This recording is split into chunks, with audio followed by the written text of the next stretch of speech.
Well, WWE Raleigh, here I come, and not only that, WWE Elimination Chamber 2017 review thoughts and opinions. Of course, yes.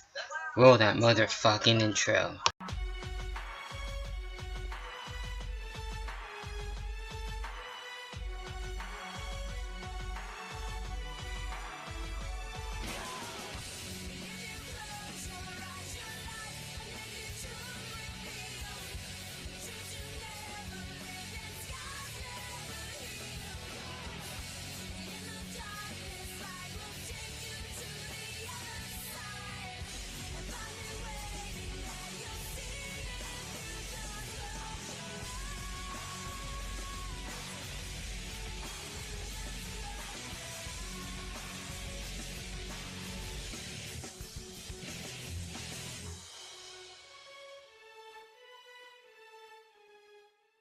Alright, so WWE Elimination Chamber is in the record books, the new Elimination Chamber. And I will say this, seeing the picture, Rafael Duke actually showed me the picture before I even could see it like everybody else, which is fine. So getting that insight and to see what would be able to become of the new Elimination Chamber itself. And I heard rumors about it from other friends and whatnot, and to see it and actually see it as it happened, it actually wasn't that bad. I do miss the Elimination Chamber that I have behind me, but with that said, they actually changed it up really nice. It's kind of like the Hell in the Cell meets the Elimination Chamber, and they added some new things. We don't have really the chains like on the bottom. We just have like the padded mat now.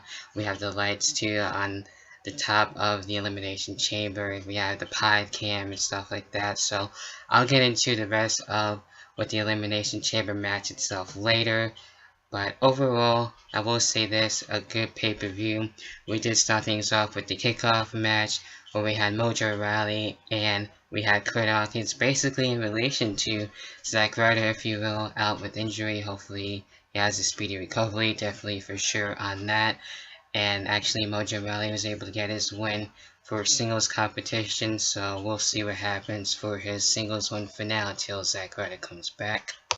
Alright, so as I got Talking Smack too, playing in the background and watching that too, we actually start things off where we had Becky Lynch and Mickie James, and this match, definitely, I will say this, it was a great match, and, going back and forth on Twitter and stuff like that, with the match, and talking on not only Twitter but on Facebook too. Yes, Mickie James did lose, unfortunately. I will give props to Becky Lynch because I like both women in this match, and they did very well. So Becky Lynch winning by a roll-up kind of took me off guard there, even though Mickie James was working on the arms of Becky Lynch as much as he can, and these two did really well, so nice back and forth action. So LeDuc, she's definitely for Mickie James, not no damn James Ellsworth, so get that straight out of your head right now. I'm saying that she ain't no damn jobber, so do Mickie James homework. So there you go, you got something to look onto. But with that being said, we'll see what's next for the reinvention of Mickie James and what else is for Mickie James following the match. And same thing for Becky too, leading into WrestleMania.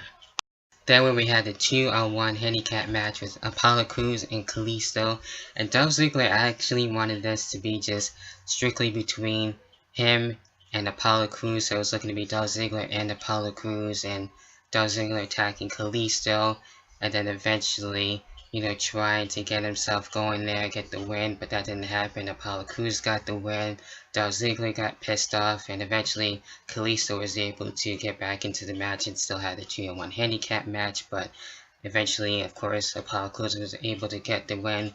And not only that, Dolph Ziggler using this chair shot, the steel chair shot, not once but twice there, so pretty much being sour, if you will, on that, and we'll see what happens with that. So that match, was decent, nothing really too special, but I'm sure there's a continuation going on here.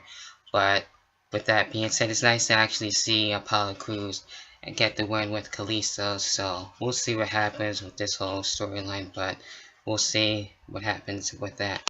Then when we had the tag team Fortminer match, which actually probably one of my favorite matches next to Becky and Mickie for sure, and I enjoyed the tag team Fortminer match, basically all the teams there, And with that being said, I almost thought in the end that the Ascension of all people were almost going to get the win since they got a win on SmackDown Live, and now basically had the advantage by the Usos, who were looking to try to get their own win as well as everybody else basically. And in the end, American Alpha, yes, which is dope. They get to retain, to keep their titles, their tag team titles, which is cool, so can't go wrong with American Alpha getting the win there. So very enjoyable match. I really like tag team tornadoes. Can't go wrong with that for sure. Then where we had Nikki, that's right, Nikki Bella and Natalia going head to head. And this one, you know, it was okay. I mean, they did some interesting stuff here between the two, and they got really heated at times. And then we actually had the double count out. Didn't really care that at all, but you know, it is what it is, and that's basically where we had no winner in this match. So, you know, I'm sure they'll probably have the match end in the feud, maybe on SmackDown or probably at WrestleMania most likely. I'm sure another match between the two, and I heard now Nikki Bella is looking to take some time off or something, or probably even have a part-time schedule. So we'll see what happens with that. Which a part-time schedule wouldn't be too bad, but we'll have to wait and see on that. So this feud is definitely far from over, so we'll see what happens going into either SmackDown and WrestleMania itself too. Then we have into the next match, yes, getting into the next match where we had Randy Orton and Luke Harper, definitely one of my other favorite matches besides Mickey and Becky and the tag team title match. And this match, these two definitely having it their all. It could have went either or on this one, but Randy Orton got his win, continuing his momentum. Luke Harper actually almost got the win too and did his best too. Both men did, definitely for sure. Tremendous match to say the very least. But Randy Orton moving on into WrestleMania to see who we will definitely be facing. Well, I will get into that in just a little bit later on who he will be facing. So with that being said, Randy Orton the Viper getting the win over Luke Harper. Then we get into the SmackDown Live Women's Championship match, yes, where we had Naomi and Alexa Bliss. And this one actually surprised me. It actually was a good match between the two. Pretty damn well back and forth. Alexa Bliss tried to get the cheat win, but that didn't happen. Naomi came back definitely for sure. And this one, and yes, is the new SmackDown Live Women's Champion at Elimination Chamber. So really cool, dope moment. She definitely does deserve that. So now I'm thinking maybe we might have Naomi and maybe Mickie James at WrestleMania, or it could be Naomi and Becky. So we'll see who's going to be able to face Naomi next, but definitely well deserved.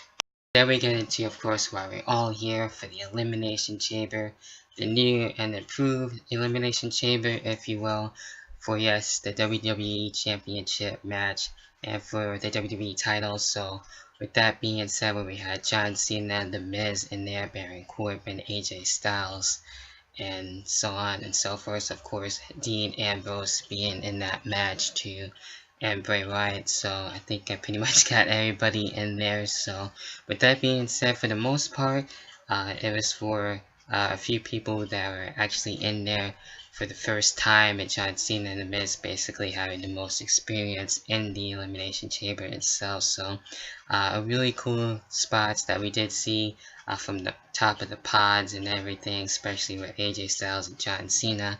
Some cool stuff by Dean Ambrose. We saw the triple German suplex, the triple power bomb into a suplex, basically. Really cool spots there, to say the very least. And in the end, we were able to come down to a new champion overall between Bray Wyatt and AJ Styles, and definitely well worth it if you ask me. Crazy that John Cena actually has a 2-week title run, so gotta be wondering what's gonna be happening with John Cena at WrestleMania. Is that tag match rumored to be happening and whatnot between him and The Miz, and with Maurice and Nikki getting involved? So that could probably happen. And it would have been weird if John Cena was champion to have that mixed tag match, but I digress, and that's for another time.